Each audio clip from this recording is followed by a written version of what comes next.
girl was clearly an B-rank adventurer, but today she couldn't even defeat an F-rank adventurer. Annie's performance made Kevin doubt that she had entered the nights through connections, because in his eyes, Annie's speed was really slow. But what Kevin didn't know was that his masters were actually the strongest adventurers on the continent. Under their constant suppression, Kevin always thought they were just ordinary adventurers. After years of effort, Kevin finally graduated. Now he planned to register as an adventurer at the guild. To get adventurer status, he had to take an exam. Right after Kevin finished the paperwork, a drunk man started harassing the receptionist. Kevin quickly touched the man's chest to sober him up. The next second, the man instantly went quiet. Then he collapsed on the floor. Not long after Kevin left, the guild staff noticed a handprint on the armor of that man. Soon, Kevin arrived at the first magic power test. Most people's levels were above D. But when it was Kevin's turn, the crystal ball didn't display any level. Everyone laughed at him. But after Kevin left, the crystal ball suddenly cracked. However, the examiner thought it was just normal wear. Next came the strength test. The examiner scored people based on the damage they dealt to a slime sandbag. Kevin was nervous when he saw this, because he had already broken many golden slime sandbags before. The first to be tested was Ryan. People around said Ryan had great talent. Kevin couldn't help but feel curious about his strength. Ryan cast a fire spell at the sandbag. The sandbag only shook a little, but such a weak attack still drew praise from the whole crowd. This made Kevin doubt his own understanding. After all,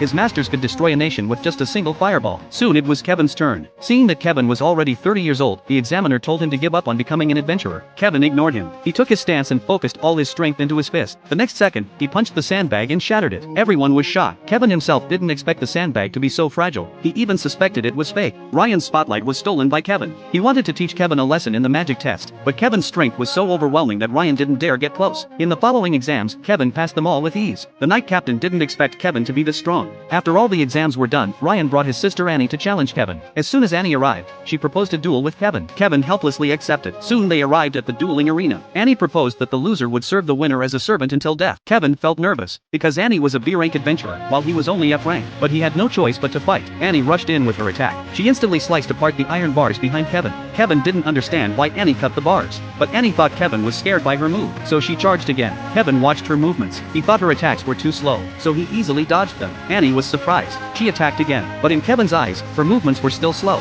This encounter made Kevin start to think he might actually be strong. But just as he had that thought, Annie tripped over a rock. She rolled toward Kevin. That instantly made Kevin abandon the thought that he was strong. Annie's arrow stuck in the wall. To ease the awkwardness, she quickly praised Kevin for dodging that attack. Then Annie used her strongest attack, but she tripped over a rock again. She slid straight toward Kevin. Kevin thought Annie was about to use some powerful skill, so he punched the ground. The next second, the ground exploded into a huge crater. Annie was completely terrified.